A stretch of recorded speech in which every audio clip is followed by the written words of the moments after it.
When you think about who you are and what you're capable of, what are some of the thoughts that come to mind? Now evaluate, how do those thoughts make you feel? Our self-talk and our self-thoughts have the ability to either hype us up or drag us down. And today we're going to talk about some of those lies that we have believed over the course of our lives that have held us back from achieving the things and setting out to live the dream life that we have envisioned for ourselves. Together today, we're going to explore how we can reframe how we think and lead a life that is purposeful, intentional, and fulfilled. So why is self-talk so important? Well, if you're anything like me, you've lived much of your life speaking to yourselves in ways that didn't serve you in the best possible way. Self-talk is crucial because it shapes so much about what we believe about ourselves, about what we're capable of doing. It influences the choices that we make, the actions that we take, and what we believe that we are capable of doing. It affects our confidence, our performance. It influences how we navigate situations and difficult situations and challenges, and so much more. Positive self-talk can guide us towards success and towards satisfaction, and negative self-talk just really leads us down a road of defeat. Lie number one: I'm not good enough, pretty enough, young enough, old enough, fill in the blank. This belief, with whatever word you have put in that blank, is paralyzing and can directly impact the decisions we make and the actions we take. And why exactly do we feel like we aren't enough? Likely it's because we are comparing ourselves or holding ourselves to an unrealistic and unfair standard that we've either set for ourselves or we have allowed other people to set for us. It's the comparison spirit keeping us in bondage. So we got to take that power back. So repeat after me. Nothing or no one can diminish the value that I bring, the beauty that I possess, and the accomplishments I have made and will continue to make. Lie number two: I don't have what it takes. Now, this may have some conditional truth to it, depending on whatever season of life that you're in. Maybe there is something that you don't yet have the ability to do. But when we accept it as an absolute truth, that's where we fall short. Sometimes we have to ask ourselves, what is it that I need in order to be able to accomplish whatever it is that I'm setting out to accomplish? What is it that is going to allow me to have what it takes? And then how do I develop that? So, when we accept that we don't have what it takes, and that's just the blanket truth, the gospel truth, then it undermines our ability to be able to develop or learn it. The truth is, you possess the strength, the resilience, and the skills needed to succeed, and any skills that you don't yet have, you can learn. So affirm with me: I have what it takes to achieve my goals, and anything I don't currently possess, I am fully capable and equipped to develop. Lie number three: it's too late for me. Sometimes we have to release ourselves from the expectations of how our lives should have played out. I would venture to say that in some ways, our negative self-talk may have contributed to some of those delays. We didn't think we had what it took. We weren't good enough. We weren't old enough. We weren't young enough, whatever the case may be. But continuing to have that self-talk is going to just add more delays. So let's affirm: it's never too late to pursue my dreams and to create the life of my dreams. I am right where I'm supposed to be, doing exactly what I'm supposed to be doing as I prepare for what is to come. Lie number four: I need others' approval.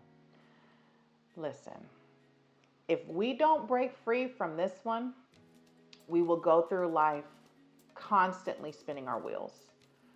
I have personally sought so much validation in various aspects of my life. Now, there's nothing wrong with seeking counsel. There's nothing wrong with getting feedback. The The problem is when we put so much weight on or power in the opinions of others. And it may cause us to overthink and may then lead to inaction. And we ask multiple people, we get multiple responses. And I don't know about you, but when I ask for someone's feedback, I generally have an idea of what I want or hope that they will say.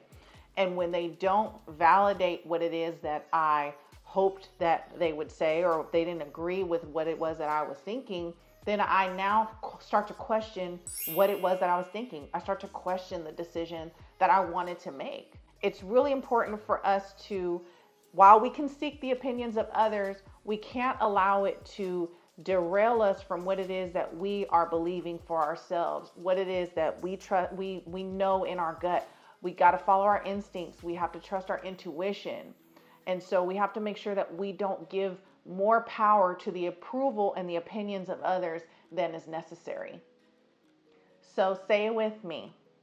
I trust in my own judgment and I follow my passions without seeking validation from others.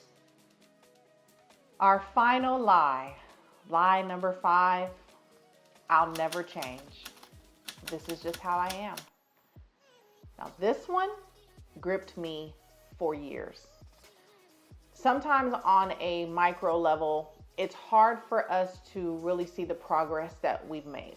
So let's say you're on a weight loss journey and every week you've lost a half a pound.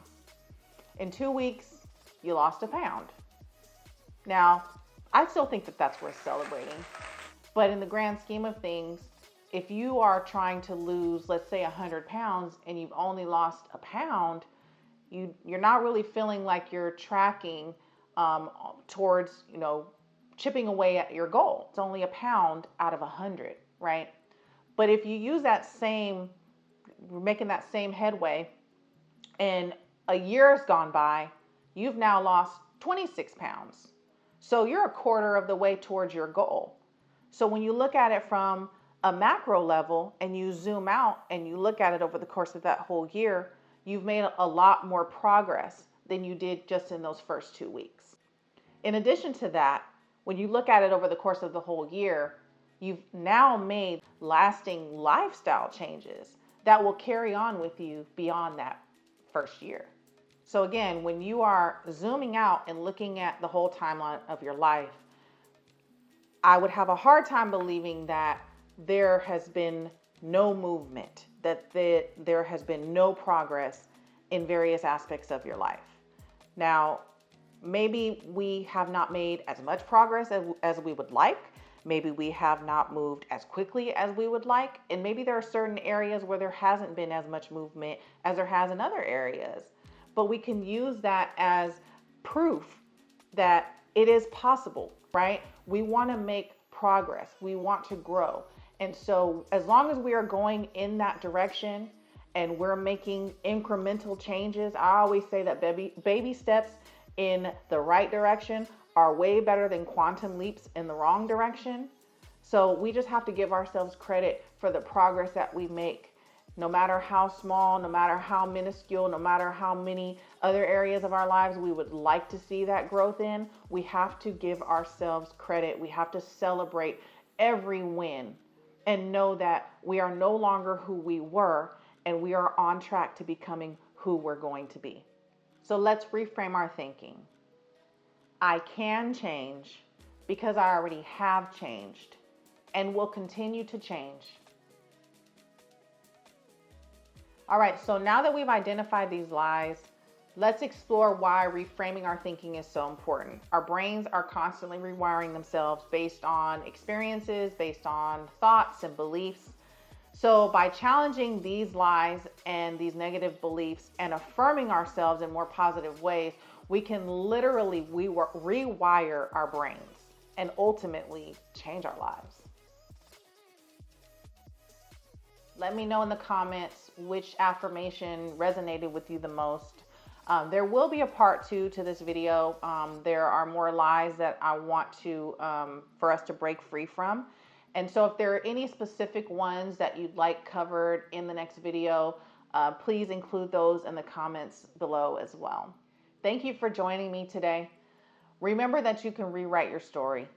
And by confronting these lies that have held you back and embracing these truths that can set you free, you can create a life of purpose, of passion, and fulfillment. Keep breaking free and keep embracing those truths. See you soon.